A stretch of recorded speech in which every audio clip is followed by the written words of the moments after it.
한 칸 초과에 철저히 갇혀버린 천재.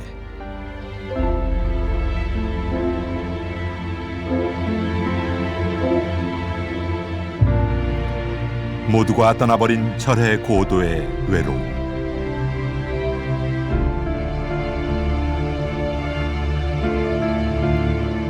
절망의 끝에서 피어오른 조선 선비 정신의 절정. 세한도. 문인화의 걸작 세한도에 담긴 주사 김정희의 내밀한 속마음은 무엇일까?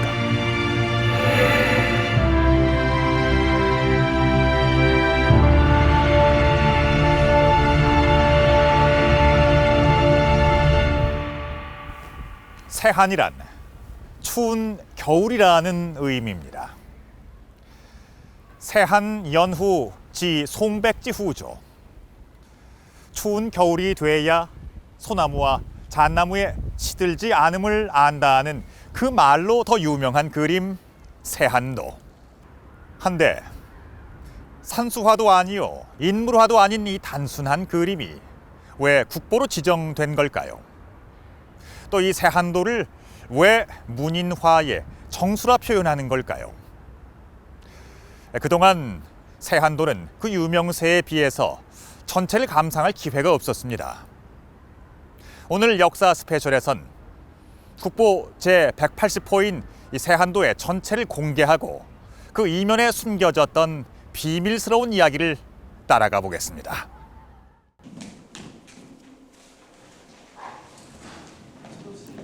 지난 10월 국립중앙박물관의 회화 전시실. 전시회 준비가 한창인 한켠에서 제작진도 촬영 준비에 만전을 기하고 있었다. 조명은 문화재에 손상을 주지 않기 위해 열이 나지 않는 특수 조명을 준비했다. 이곳에서 열릴 전시회는 중국 사행을 다녀온 화가들 전, 중국의 사신으로 다녀온 인물들의 작품 전시가 예정돼 있었다. 마침내 제작진이 기다리던 작품이 등장했다.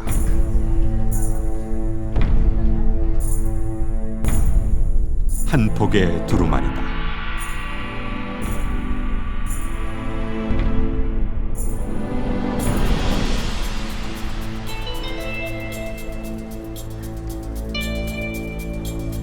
예상과 달리 아주 길었다.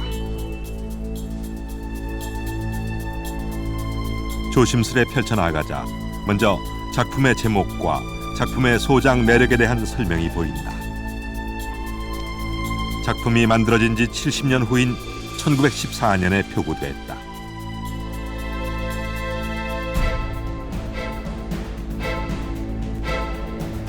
제목에 이어 드디어 기다리던 본 작품이 나타났다.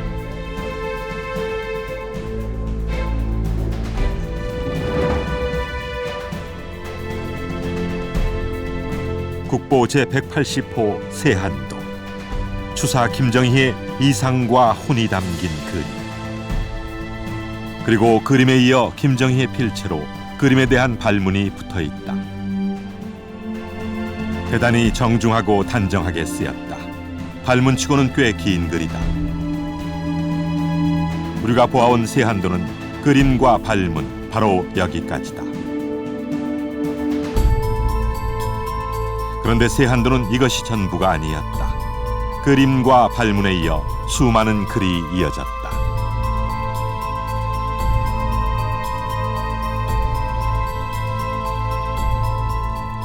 세한도를 감상한 사람들이 쓴 감상기인 제영이 붙어 있었다.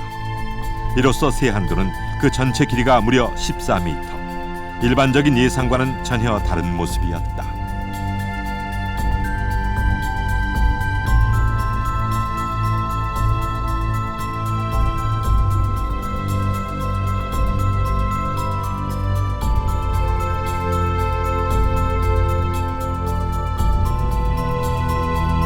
이렇게 세한도 전체의 모습이 처음으로 우리 눈앞에 펼쳐졌다.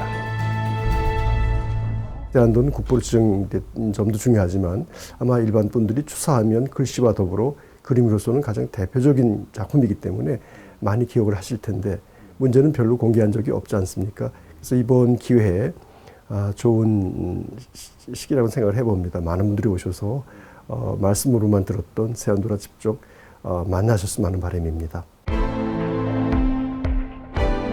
소나무 한 그루, 잣나무 세 그루, 그리고 집 한 채. 단순하기 그지없는 그림. 이것이 바로 김정희의 세한도 진본이다. 그런데 자세히 보면 세한도에는 종이를 이어붙인 자국이 보인다.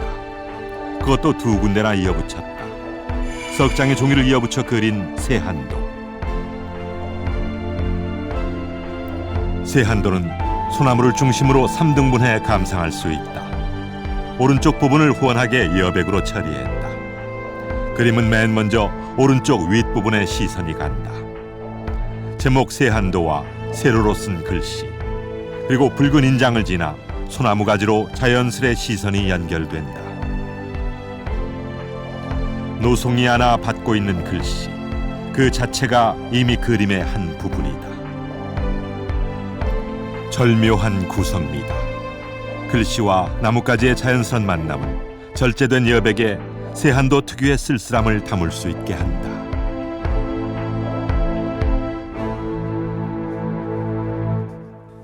붓에 물감을 닦아내고 갈필로 찌들어진 소나무 몇 그루, 윤곽으로 된 집을 간략한 필치로 그려낸 아주 그 극한에 달한 그런 그림입니다. 그려진 것과 그려지지 않은 것, 그리고 자기 생각을 넘어선 어떤 우주와 통할 수 있는 그런 엄청난 외로움 속에 이 그림을 볼 수 있습니다. 극한의 외로움을 주는 거칠고 쓸쓸한 화법. 김정희는 왜 이런 그림을 그렸을까? 가을이 깊어가던 지난 10월, 엄청난 인파가 한 미술관 앞을 메우고 있었다. 풍속인물화 대전 전시회장. 조선 최고의 화가들이 그린 풍속화와 인물화를 보기 위해 몰려든 인파였다. 신윤복의 미인도를 비롯 조선의 걸작들이 전시됐다.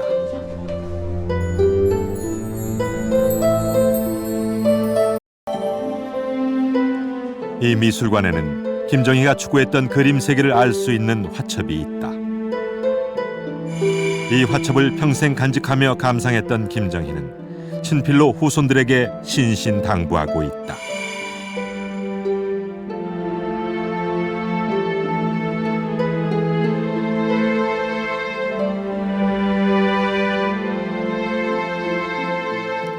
왜 김정희는 이 화첩을 그토록 소중히 여겼을까?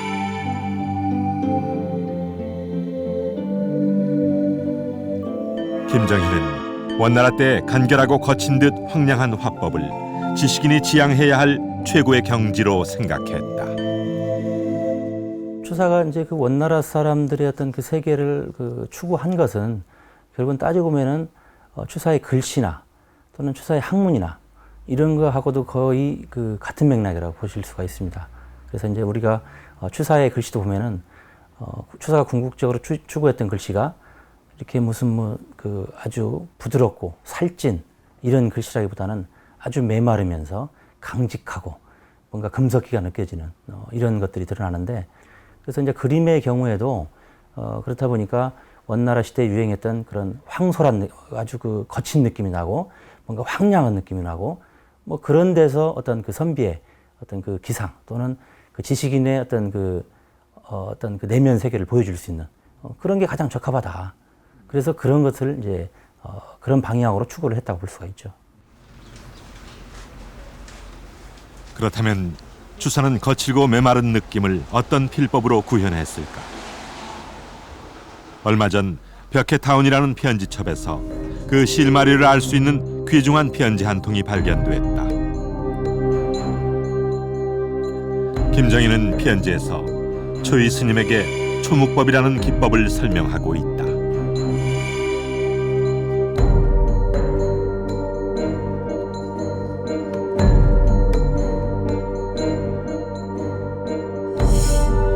초묵법이란 무엇일까?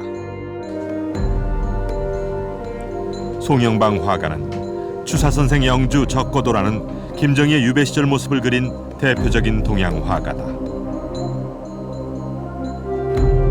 동양화는 보통 먹색으로만 그림을 표현한다. 세한도도 마찬가지로 짙고 옅은 먹물로만 그려졌다. 그런데 같은 목이죠. 같은 목인데 멈추면은 이렇게 진하게 돼요. 속도. 속도가 진하고. 보통 그림을 그릴 때 진한 먹과 엷은 먹을 사용해 농담을 표현하는데 세한도는 한 가지 먹으로만 짙고 엷음을 표현했다는 것이다. 초묵법은 먹물은 팥죽처럼 아주 진하게 갈아서 물기를 짜낸 붓에 묻혀 오로지 붓의 속도로만 진하고 엷은 농담을 표현한 것. 즉 붓질이 빠르면 옅어지고 느려지면 진해지는 것이 초묵법 원리였다. 다만 농담이 없기 때문에 완급으로 조절해가지고 흐린 먹과 진한 먹을 동시에 구사해야 된다고 생각합니다. 문제는 필력이다. 필력이 뭐 말할 수 없이 좋아야죠. 그러니까 완당을 순간순간 힘과 속도를 자유자재로 조절할 필력이 있어야만 가능한 것이 초묵법이다. 마른 붓과 진한 먹만으로 거칠고 메마른 느낌을 담아낸 세한도. 대학자 김정희의 지성과 명필 김정희의 필력이 낳은 걸작. 국보 제180호 세한도다.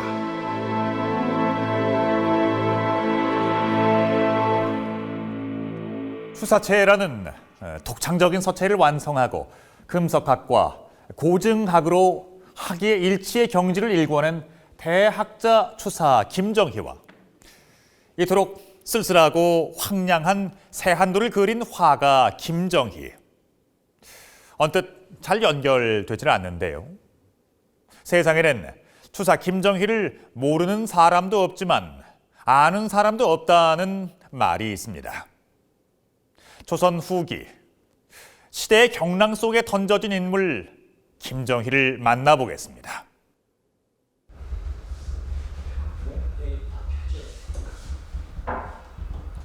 추사 김정희의 국제적인 명성을 잘 말해주는 그림 한 점이 있다. 학자풍의 사람에게 다른 사람이 정중하게 인사를 하고 있는 그림이다. 중국의 문인 정조경이 직접 그려보냈다.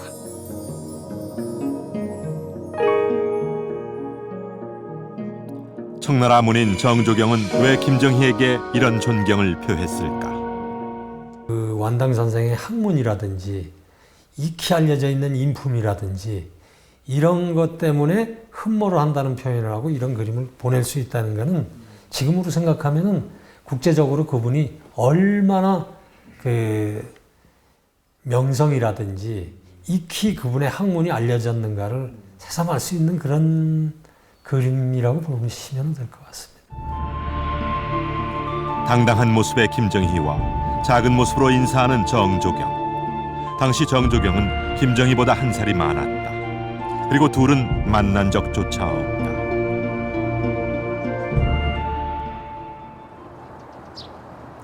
만난 적도 없는 청나라 문인이 극도로 존경한 김정희.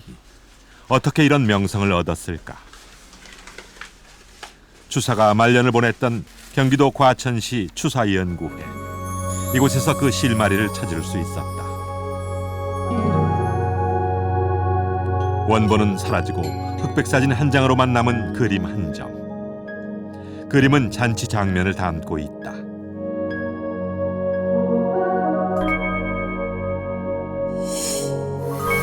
그런데 그림 속 글에 김정희의 이름이 나온다.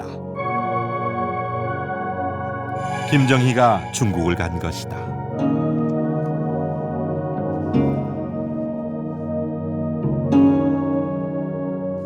이건 지금 이제 추사가 중국에 가서 돌아올 때 중국에서 사귀었던 사람들이 추사한테 이제 소위 말하는 전별련을 해준 거고, 그때 여기 이제 설명 있는 것처럼 이제 주학년이가 그리고 거기 참석했던 사람 이름 적어놓은 거죠.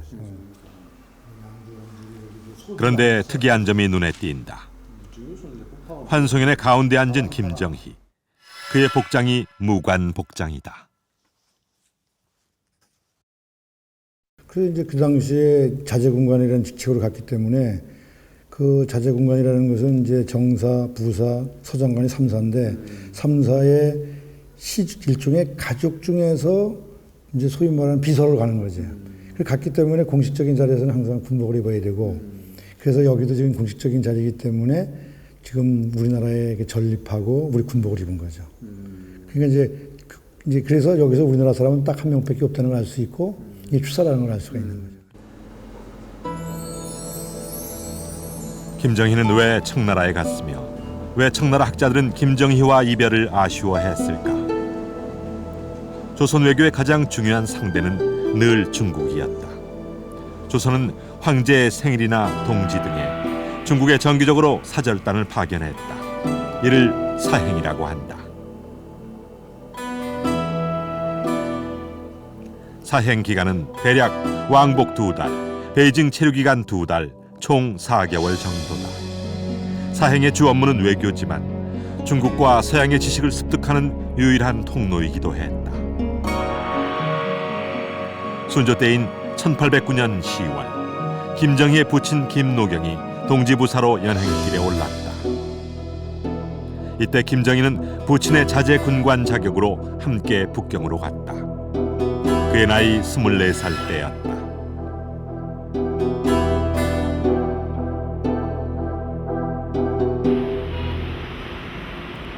중국에 간 김정희의 내심은 청나라 석학들과의 교류였다. 중국 강남 지방은 대대로 학문과 예술이 발달했다. 특히 절강성 양조는 중국 문화 예술의 중심지였다. 베이징에서 김정희는 평생 잊지 못할 양조 출신의 한 인물을 만났다. 바로 운대 완원이었다. 그는 어떤 인물이었을까? 양조 주택가에 자리 잡은 대저택. 전통적인 중국 양식의 완원 생가다. 완원은 양조의 유력 집안 출신이었다. 생가에 마련된 그의 사당. 후손들뿐만 아니라 지방정부 차원에서 완원을 기리고 있다. 那么近几年，我们扬州市政府又花了近6000万资金，来修建、修缮阮元的家祠，现在就是阮元的家庙，并且在阮元的，就是现在的一个墓地啊，就是韩江的一个怀市镇，修缮了呢阮元的墓地。 완원은 청나라 조정에서 중요직을 지낸 정치가였고 대학자였다. 김정희는 베이징에 올 때 이미 완원을 만날 준비를 하고 왔다. 那么来了以后呢，觉得阮元的确是有学问，确实是这个非常这个有成就的人。这是从这个金正喜这一方面来讲。那么在这个嘉庆15年，这个阮元他跟金正喜有一次比较深入的接触。他看到这个金正喜以后呢，他说这个年轻人是非常英武，就是说不是一般的人。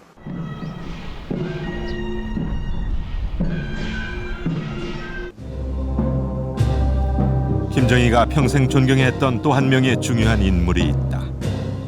그 교류의 흔적이 이곳 고궁박물관에 남아있다. 실사구시. 김정희의 학문적 자세를 높이 평가해 옹방강이라는 청나라 학자가 직접 써준 편액이다.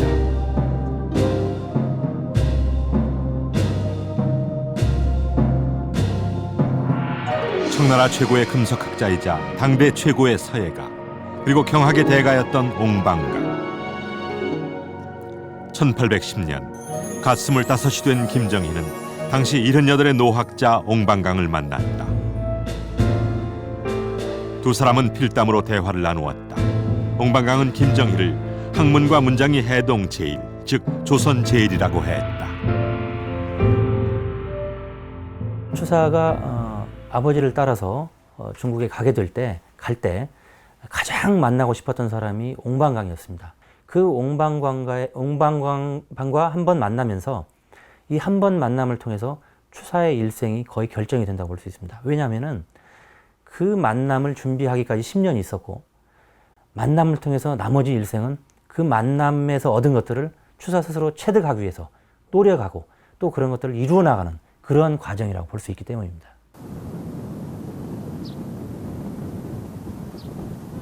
이처럼 연행 기간 동안 김정희는 당시 중국의 최고 석학들과 교류하며 그의 학문을 높여갔다.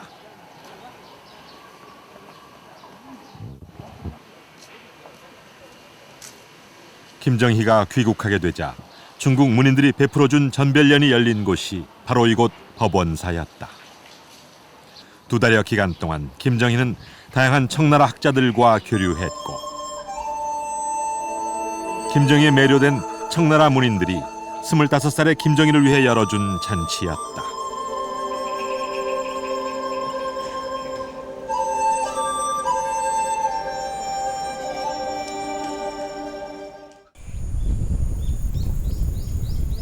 청나라에서 돌아온 김정희는 과거도 뒤로 한 채 학문연마의 길을 택했다.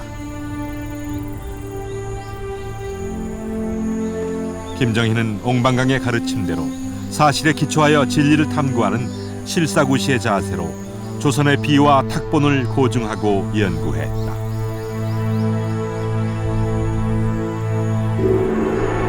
그 결과 1815년 북한산에 이름도 없이 서 있던 비를 김정희가 최초로 해독해내었다.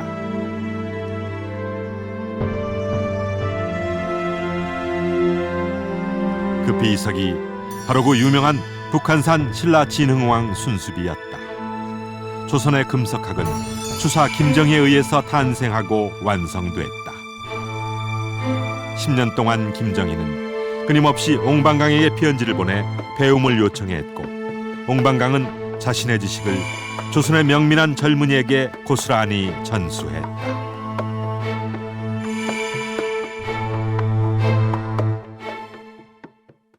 편지를 통해서 옹방강이 죽을 때까지 편지를 주고받으면서 계속 공부를 해나갑니다.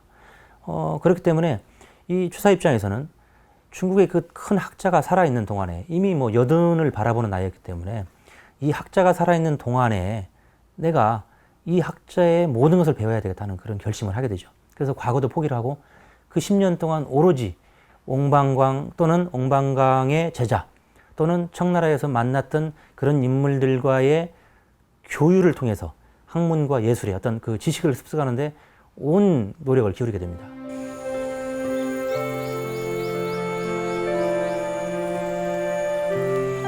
조선 역사에서 학문과 예술이 하나로 조화를 이룬 학예일체 경지를 이루었다고 평가받는 추사 김정희.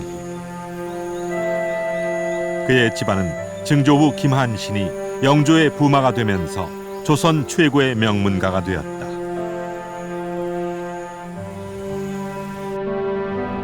김정희 집안은 아버지 김노경 때의 그 절정에 이른다.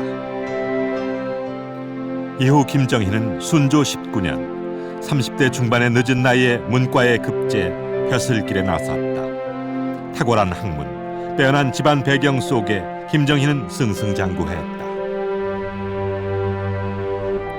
안동김 씨와 풍양조 씨 등의 외척 세력을 밀어내기 위해 순조가 효명세자에게 대리청정을 시키자 김정희 가문에 더욱 힘이 실렸다. 부친 김노경은 효명세자의 최측근이었다.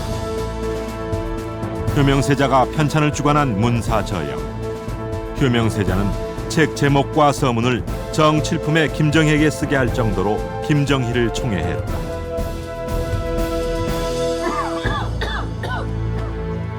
그러나 갑작스레 찾아온 효명세자의 죽음. 김정희 집안에도 먹구름이 들이우기 시작했다.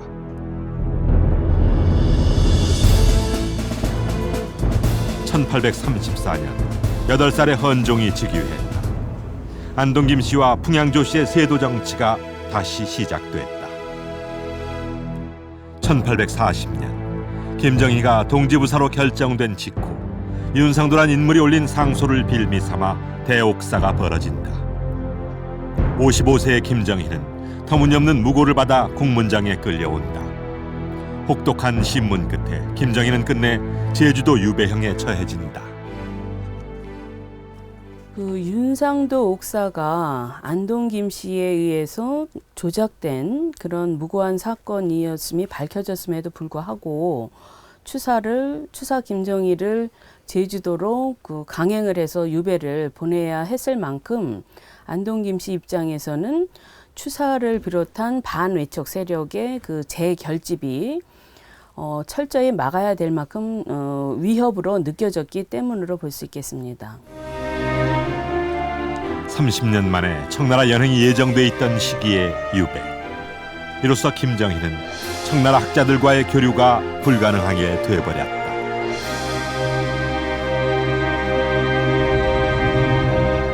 추사 김정희는 당시 조선 사회의 기준으로 보면 생각이 남달랐습니다. 스승과 부모가 달아놓은 주석을 앵무새처럼 외야 하는 당시의 폐쇄적인 교육 방식과 출세를 위해서 과거 시험에만 연연하는 공부법이 훌륭한 인재의 탄생을 가로막는다며 비판했죠.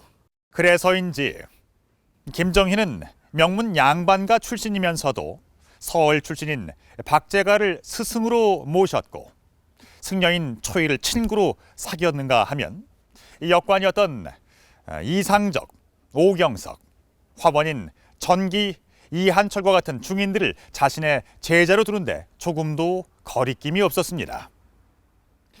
세한도가 그려지게 된 데는 바로 이러한 배경이 있었던 것입니다.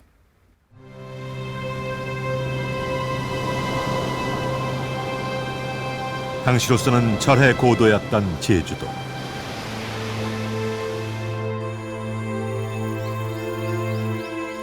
(1840년) 김정희는 제주도 대정의 한 민가에 유배당한다. 유배형 중에서 가장 무거운 위리안치에 처해진 것이다.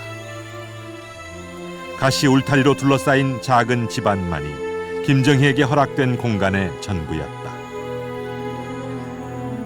끊임없이 찾아드는 풍토병에 시달렸고 유배 중 음식과 의복은 각자 알아서 해야 했다.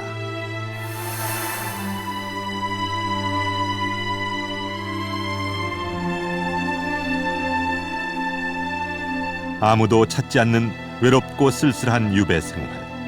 그의 나이 60을 바라보고 있었다.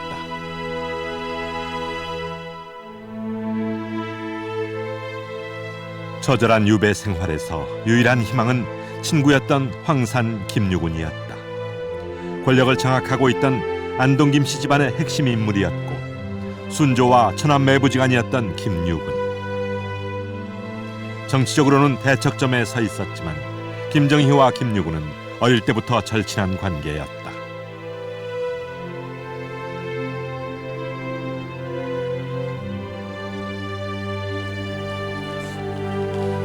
최근 발굴된 김유군의 문집에는 두 사람이 얼마나 각별했는지 증언하고 있다.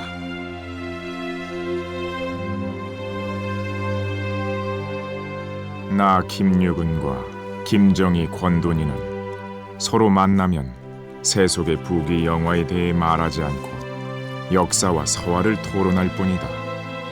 하루도 만나지 않으면 허전하고 슬프다. 김정희는 이런 김유군이 자신을 구원해 주리라 믿고 있었다. 그러나 믿었던 김유군이 갑자기 사망하고 만다.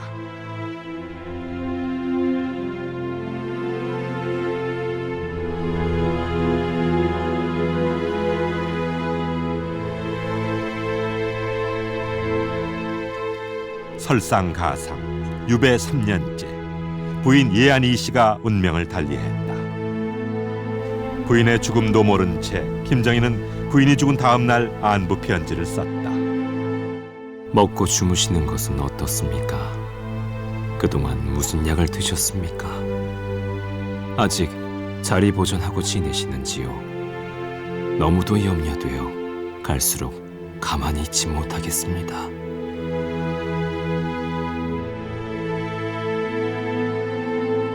세한도는 이렇게 극한 상황에서 그려졌다.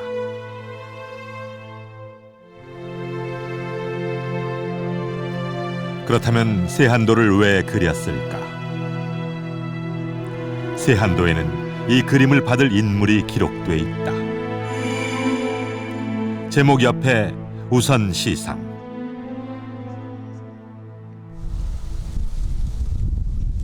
우선은 누구일까?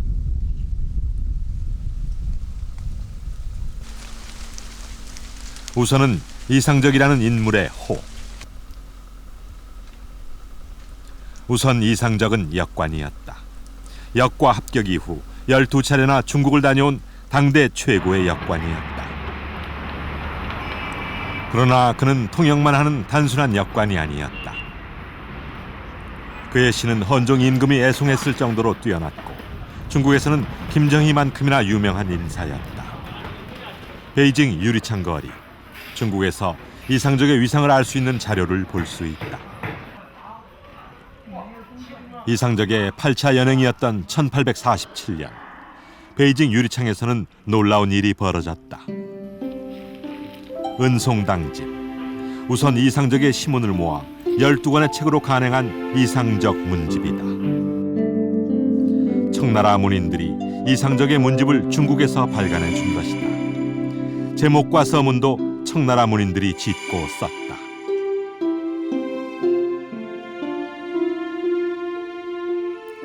김정희의 가르침을 받았던 이상적은 유배지에 발이 묶인 김정희에게 청나라의 최신 학문과 동향을 전해주는 소식통이었다.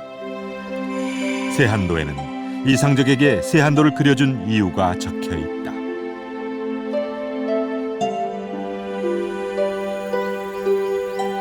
선진 문물에 목말라 있던 유백에게 새 학문을 전해준 이상적. 김정희에게는 너무도 고마운 일이었다. 이상적의 이런 행적은 귀양 전에도 있었다.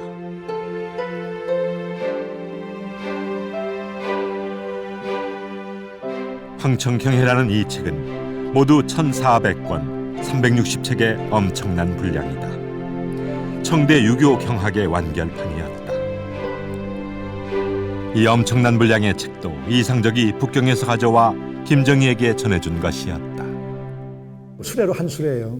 그러니까 그 당시에 역관이라는 게 심부름하는 게 많은데 그거는 정말 추사라는 사람이 이상적한테 얼마나 영향을 줬는지 모르지만 엄청나게 그 이상적의 그 고마움의 표현, 또 이상적에게 갖다 주니까 또 추사는 아무리 제자라고 하더라도 얼마나 고맙겠어. 말로 할 수 없는 고마움이죠. 시류에 영합하지 않고 변함없는 이상적. 김정희는 사마천의 말을 인용하여 그 고마움을 표했다. 사마천이 말하길 권세와 이익으로 합친 자들은 그 권세와 이익이 다하면 사귐이 시들해진다고 하였네.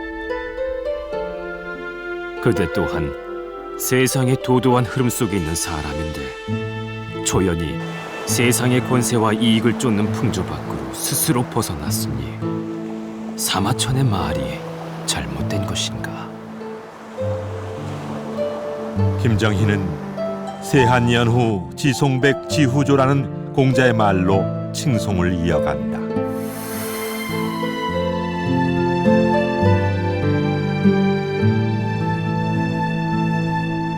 정치 세력에서 좀 밀려났다고 하는 그런 추사가 귀양가에 있을 적에 현직 역관의 신분으로서 그 추사에게 끝끝내 추종을 하고 그 뒤를 돌봐드렸다고 하는 것은 본인에게는 상당히 신분적 위협을 느낄 수 있는데도 불구하고 그런 행위가 계속 지속됐다는 것은 다른 사람들이 못하는 그런 용감한 행동이고 또 그런 절개는 상당히 칭찬해야 될 것 같다라는 생각이 듭니다. 세한도는 선비는 유불리를 따지지 않는다는 우선 이상적의 의리에 대한 김정희의 마음이었다.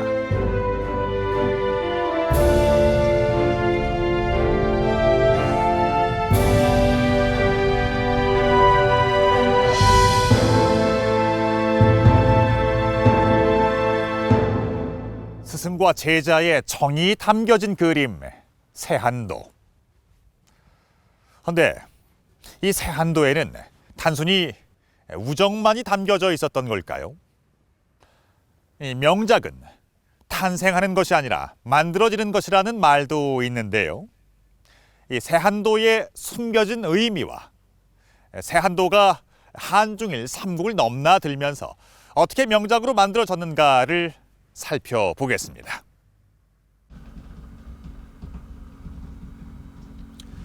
이상적의 문학을 연구하는 정후수 교수는 최근 세한도에 관한 귀중한 자료 한 점을 입수했다.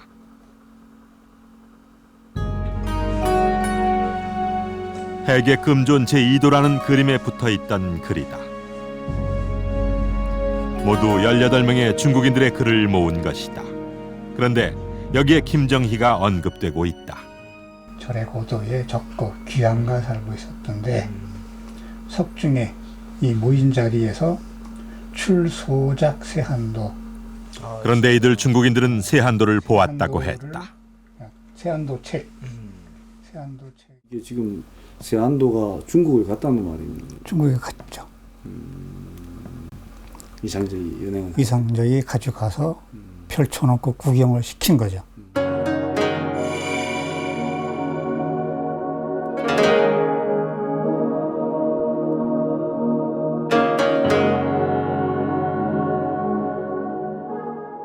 우선이 세한도를 가지고 북경에 들어가죠.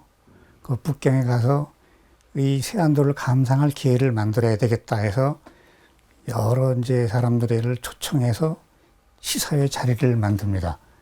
그리고 감상을 하게 되는데 그 감상의 모임을 그림으로 그린 것이 해계금전조의도 이 자료이고, 그러므로서 세한도가 확실히 중국에 가서 널리 읽혔다는 게 증명되는 자료이긴 합니다. 김정희가 세한도를 그린 것은 1844년, 세한도를 중국인들이 본 것은 이듬해 봄인 1845년이다. 김정희가 세한도를 그린 1844년은 유배 5년째로 해배될 기미가 전혀 보이지 않는 막막한 시기였다. 돌파구가 절실했다. 당시에 이미 추사는 모든 청나라와 관계, 청나라 지식인들과 관계, 또는 국내에 육지에 있는 지식인들과 관계에서 이미 고립된 인간이에요. 그런 고립된 상황에서 뭔가를 타개책을 마련할 필요가 있었죠. 그리고 더 이상 살고 싶지 않은 상황에서도 뭔가 살고 싶은 욕구를 만들고 싶었어요.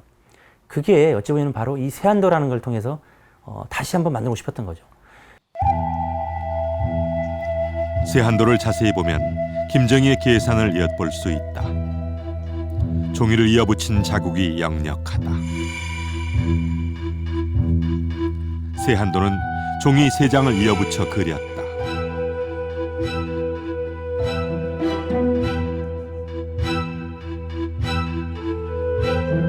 또한 세한도를 그린 종이의 질이 눈길을 끈다. 발문과 그림 부분을 비교해보면 종이의 질 차이가 확연하다. 그림 부분은 한지를 뜰 때 생긴 대발 자국까지 남아있는 거친 종이이고, 발문 부분은 윤택 나는 고급지다. 발문은 칸까지 그어 단정하게 글을 썼다. 김정희는 항상 최고급 종이를 사용했다. 유배지에서도 끊임없이 질 좋은 종이를 동생들에게 부탁했다.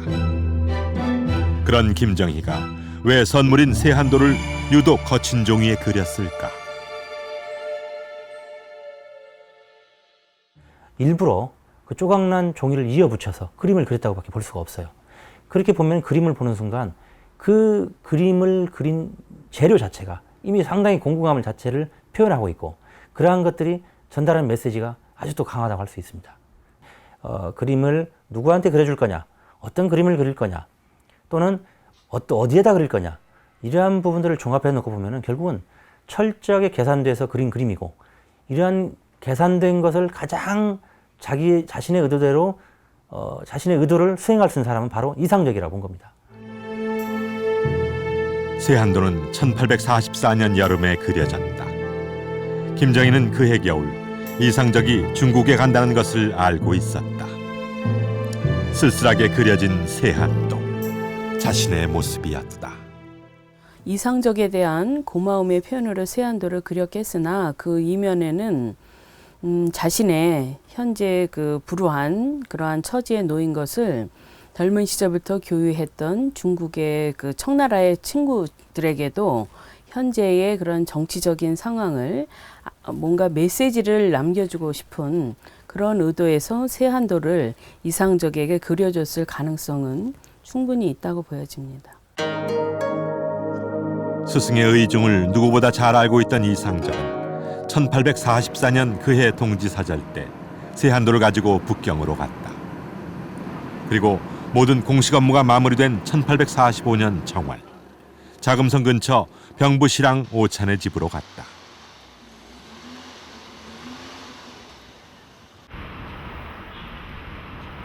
이상적을 위한 청나라 문인들의 잔치였다. 이 자리에서 이상적은 세한도를 꺼내 보인다. 참석했던 청나라 문인들은 세한도를 감상하고 그 모습을 또 그림으로 그리기도 했다.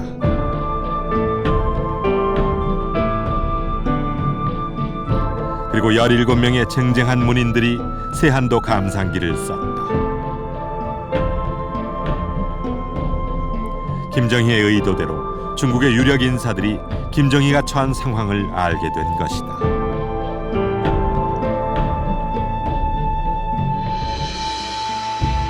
그리고 김정희는 중국에서 돌아온 이상적이 전해준 청나라 문인들의 글을 보게 된다.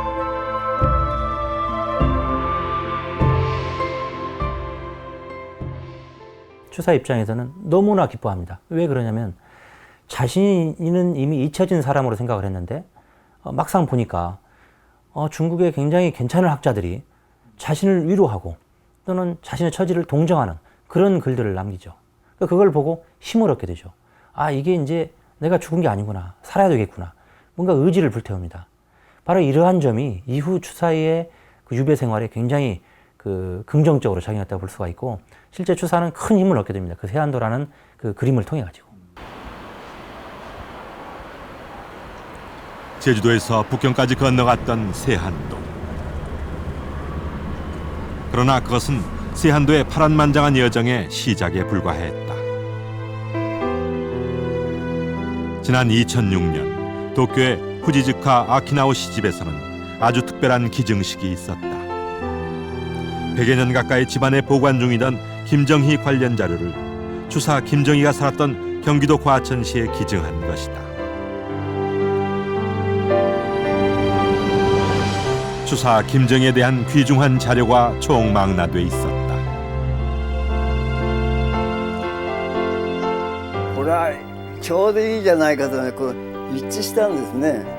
それじゃあもうこれ心配なくなるもんね。そこへ資料をみんなあげればね。まあゆくゆくはまた僕が死んだらね、僕のまたね蔵書も一つ受け入れてください。やっぱりそれでいいものありますよ。 김정희와 후지즈카 집안의 인연은 대를 이은 것이다. 아키나오시의 부친 후지즈카 지카시 교수는 김정희 연구가였다.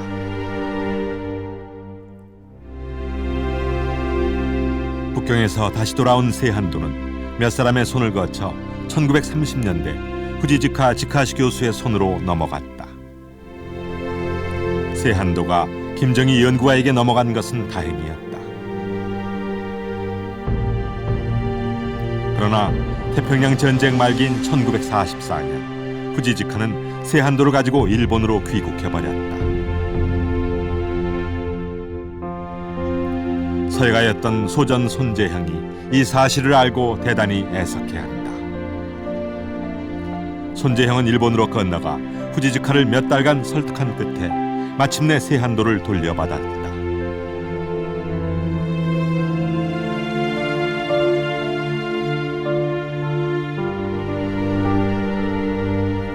추사 김정희에 의해 탄생한 세한도는 이렇게 기나긴 여정을 겪으면서 국보로 만들어졌다.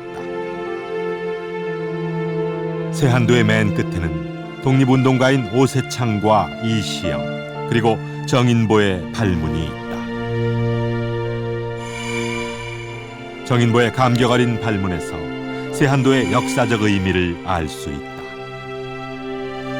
김정희의 연구가에게 넘어간 세한도는 그러니까 그때로서는 그 위당이나 그런 분들은 모두 절개를 시키는 것이 목숨보다 중요한 거 아니에요. 그러니까 어찌 이 그림 하나 오는 것이 나라를 회복하는 천조이겠는가, 천조가 아니겠는가, 그건 거기에 엄청난 뜻을 두신 거 아니겠어요. 네. 그림 하나 도는 것이 국가를 회복하는 천조다. 그 대단한 뜻을 가진 거죠, 그게. 거칠고 쓸쓸한 필법으로 문인화의 진수를 담은 세한도. 세한연후 지송백지후조. 소나무와 잣나무의 변치 않는 모습을 빌어 시류에 영합해 이합집산하는 천박한 세상을 질타한 세한도. 추운 겨울이 와야 소나무와 잣나무가 시들지 않음을 안다.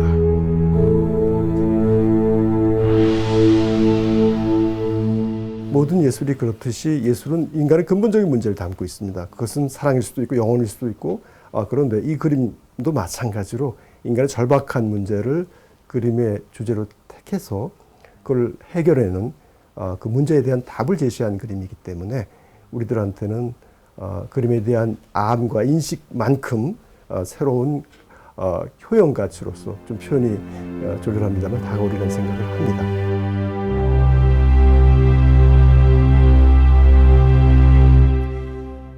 날씨가 점차 추워지고 있습니다.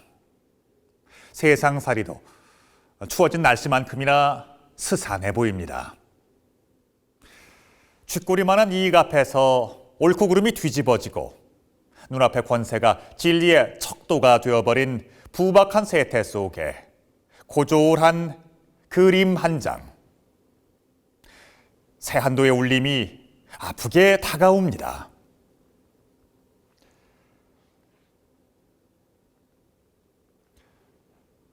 세한연후 지 송백지 후조.